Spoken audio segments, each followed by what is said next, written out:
It was now time to get a glimpse of Leighton Meester's character, Nan's biological mother, with only 1 week until the Buccaneers finale. I'll be honest, this episode's gloomy themes and annoying parts made it really difficult for me to watch. Until things gradually start to change and blossom into something positive, this episode will make you angry, at least for the first half. Although I have always liked Nan as a character, I can't say I liked the path her character took this season because she reminds me of Jo March with fewer problems. She has been unfaithful herself, therefore it's very hypocritical of her to testify against her father for his adultery. Furthermore, she doesn't have much character in her argument against her biological mother. Her anger truly disappointed me, although I suppose many would find it reasonable enough.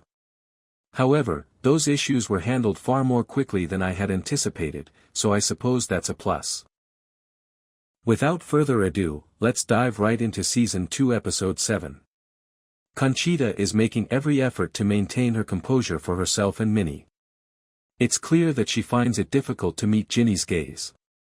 Theo, meantime, is still keen to speak with Lizzie whenever he can. Hector even notices him doing this at Richard's wake.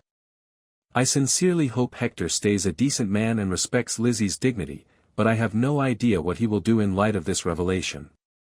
He does inform his father that there would be no rescheduling of the wedding. The purpose of the wake, which is being held at Richard's school, is to honor his life. But right then, nothing seems right. Conchita also defies her by choosing to wear green rather than black. It appears that the mother-in-law believes she must educate the young widow how to grieve. Conchita chooses to get up and go for her daughter because that's what mothers do, and Minnie is shocked when she begins to cry. But Richard's mother is upset about this. Conchita doesn't hold back at this point and lets everyone hear what she has to say. She discusses the qualities that made Richard lovable and how he would have detested this ceremony.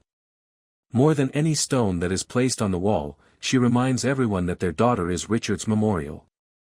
Since Conchita recently lost her spouse, I'm not sure why Jinny feels the need to appear in front of her and care about herself. Conchita admits to Jinny that she does hold her responsible for Richard's passing, but not for making her feel like a widow or for hoping she will cry, as those are the last things she desires for herself. Although this was a striking discussion, Jinny's comment about waiting for Conchita to be ready didn't seem very sympathetic. Later on, however, Conchita appears with an olive branch, some lovely goodies, and smears Jinny's face with cream. It's good to see them behaving like young girls once more. Honoria is then informed by Conchita that they are now family and that she should go, that Paris is her destination. Honoria pledges to surprise her mother, who says she expects her to return in a few hours, frightened. Honoria accomplishes the unimaginable in response to her mother's statement that she has never surprised her in her life. In front of Mrs. Brightlingsea and the other girls, she briefly seizes Mabel and gives her a kiss. It's undoubtedly a sight to witness, but Honoria is undoubtedly making waves. In the opening scene of the Buccaneers episode 7, Nan is seen traveling to New York while still holding onto the earring, yes, Lizzie's earring, that she discovered at the house.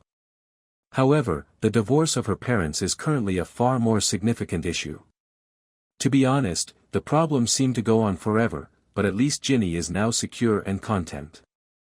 The trial is frustrating in every way.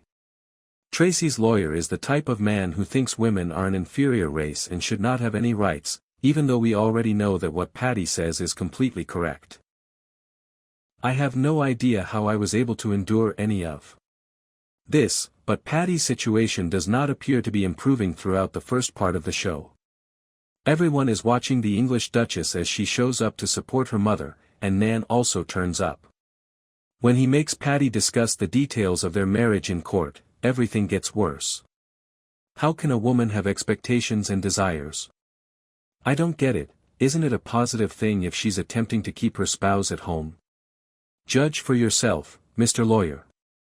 However, the two female witnesses, both of whom have slept with Tracy, are turned off by this line of inquiry. They make a decision not to testify because the idea of being forced to testify about their sexual activities, a scandal, clearly makes them feel ashamed. I neglected to mention that although Nan has pieced together the facts, she is not certain that Nell is her mother. Since Nan is living evidence of the situation, she chooses to testify herself. By giving the impression that Nan isn't even his daughter, Tracy demonstrates how he is the worst father there is. The problem is that Nan is merely speculating about her biological mother's identity. However, Guy's arrival improves the situation, and they share a charming moment that evokes their very first encounter. But to be honest, I was somewhat concerned about. I couldn't even enjoy the people who were showing up. In any event, Nan then chooses to address Nell about being her mother. Knowing nothing about Nell's origins or how she